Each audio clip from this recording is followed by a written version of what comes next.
Rob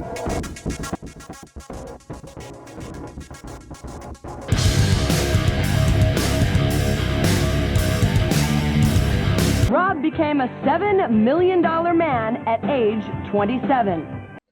AKA Padders. If it's Monday, that means it's Extreme Monday. The celebration of Rob Liefeld and Extreme Studios, everything 90s. Now, here's the thing. Sometimes we go outside of the 90s. Sometimes we go in the other direction, the way of the 80s. But the focus is Rob Liefeld, his career, his collaborators, and his overall contribution, not just to American comics, to the American culture. Now, here's the kicker. I loved, admired, appreciated Rob Liefeld's career for my entire life. AKA Padders, I was there at ground zero the day X-Force #1 dropped. I had to have all of the trading cards. But hey, we're adults now. We can look at things. We can be critical.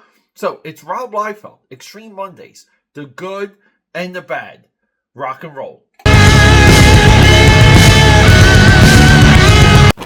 So, Mondays, guys. We do Rob Liefeld on Mondays. So welcome back to the channel. I don't have any coffee with me right now. Where the hell is my cup?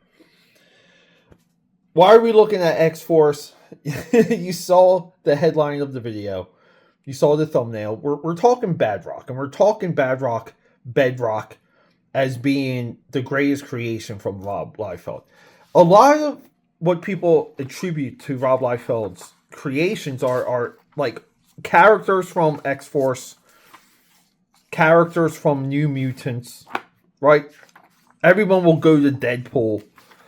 They'll say Deadpool is his greatest creation. I think as a comic book reader, I think someone of the 90s, minded of the 90s, BADROCK, right? Because we know that name got changed. I mean, he was there in the beginning, right? The triangulation, the perfect symmetry of Youngblood #1. He's front and center. And this is an image that burned into people's brains. And the character, like, he gets introduced, like, first couple pages in, we see him sitting down with his family. And he's a little bit of this, look, he only gets, like, 1, 2, 3, like, 4 panels as, like, an intro. Isn't that crazy? But Rob Liefeld's just, like, slinging it here. He's just drawing. He's not thinking about Bedrock, like, carrying on years later, but he does. So, yeah, he becomes like a cover guy. Like, every time Bedrock's on the cover, like, you buy it, and I get it. In here, he fights Overkill, later changed to Overt Kill. And this fight here, like, it crosses over between, like, 2 other Youngblood books. I mean, the character becomes very substantial, and we'll further illustrate that. So here's the wild thing. So they do this right here. Youngblood, Baptism of Fire. This is the storyline where Chapel blows his head off and becomes Kingdom of Hell. He becomes King of Hell. It's not explored much, but we also get this BlackRock character in the storyline right here. And, you know, he gets decapitated, catches his own head, and throws it back on. Very, very Spencer's, by the way. Very Spencer's poster, by the way. But he gets taken out. So, like, the BlackRock character, not much explained, but he's there.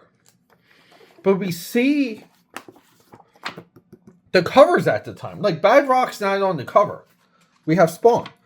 But for the trade paperback, right, like, we put BADROCK above Spawn. And Baptism of Fire literally is the story, the part of this that people really care about. It's Chapel and Spawn. But for the trade paperback, and you want to say, building towards, like, a library of comics, building towards comic books getting into bookstores and all these other places, a trade paperback at the time wasn't revered as much as it is now. Now it's essential. Back then, though, this is kind of like how they were testing the grounds. Excuse me, let me cut in real quick, my AKAPADers, friends of mine, Rob Liefeld, lovers of mine. Hey, Extreme Mondays isn't quite enough. I know, we need more 90s comic book content. What about Mark Silvestri and Top Cow Productions? Well, we have Top Cow Tuesday. What about Jim Lee and Wildstorm Productions? Well, we have Wildstorm Wednesdays. So, be on the lookout. These are all weekly, regular series available on this channel. Extreme Mondays, Top Cow Tuesday, Wildstorm Wednesday. Let's get back to that video. So you're testing the grounds, and you use BADROCK.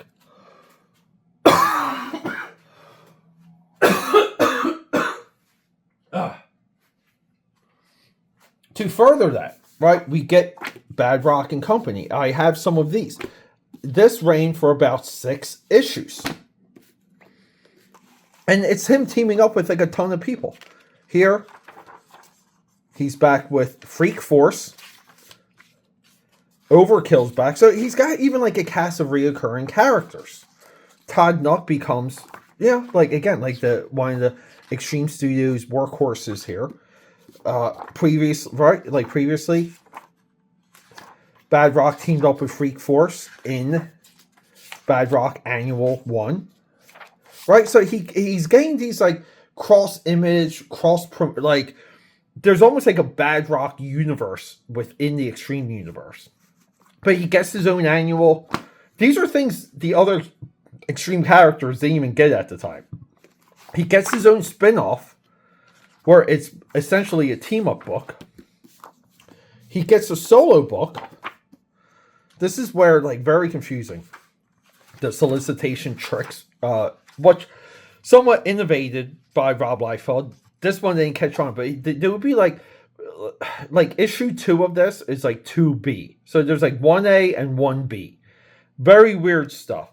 But this is BADROCK crossing over more with Eric Larson's. And Rob Liefeld, Eric Larson used to be studio mates.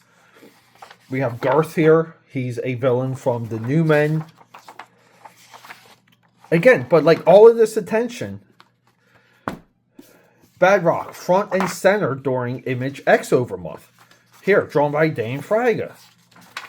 So during Image X Over Month, highly publicized, not popular within the Image ranks. We talked about that many times on the channel. Look, next issue, Blaine. Next issue is Baptism of Fire. Look, Chapel vs. Spawn, the final.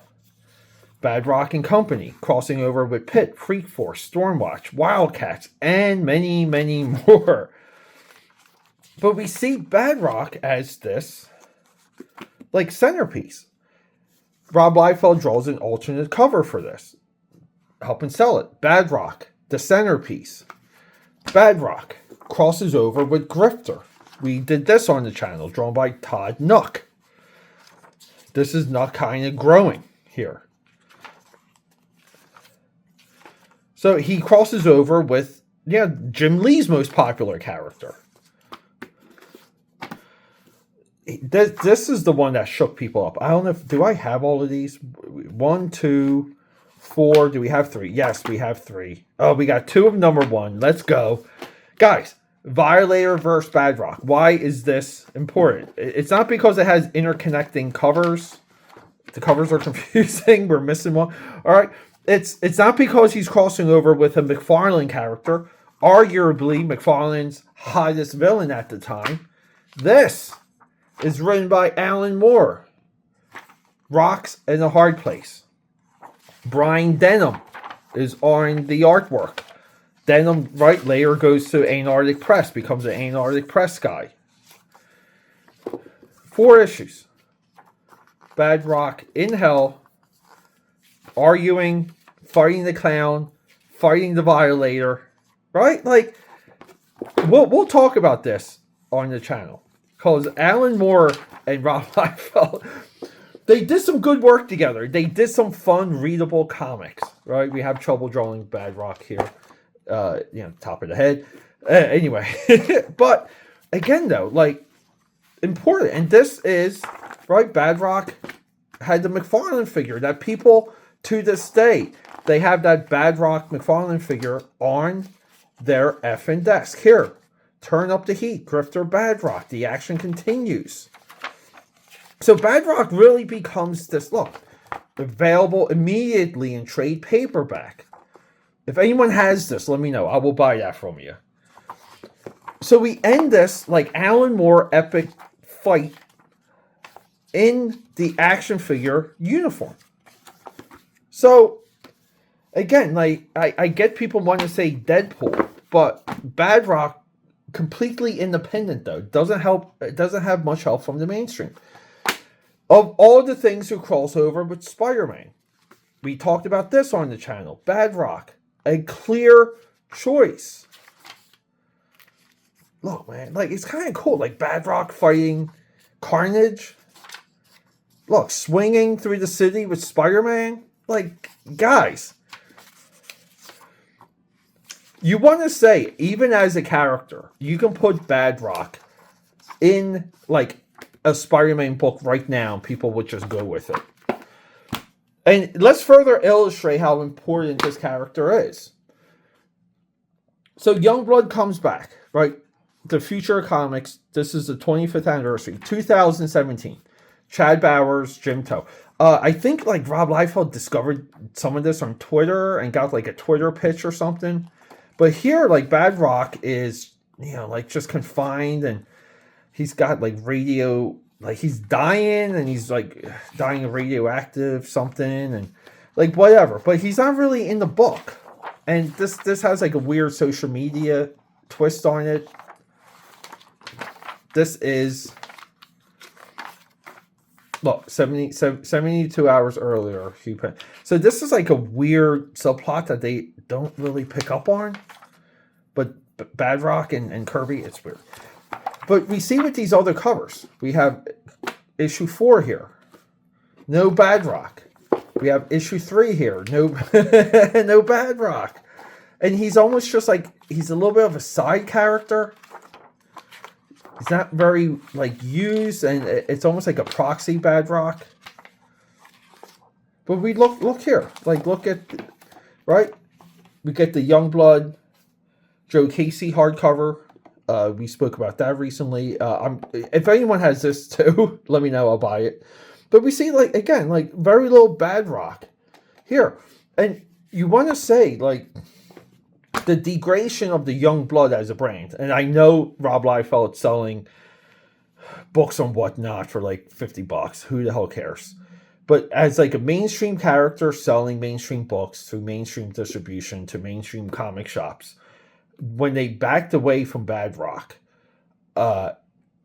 like, things, it didn't feel like YOUNGBLOOD anymore. And that's a fair observation.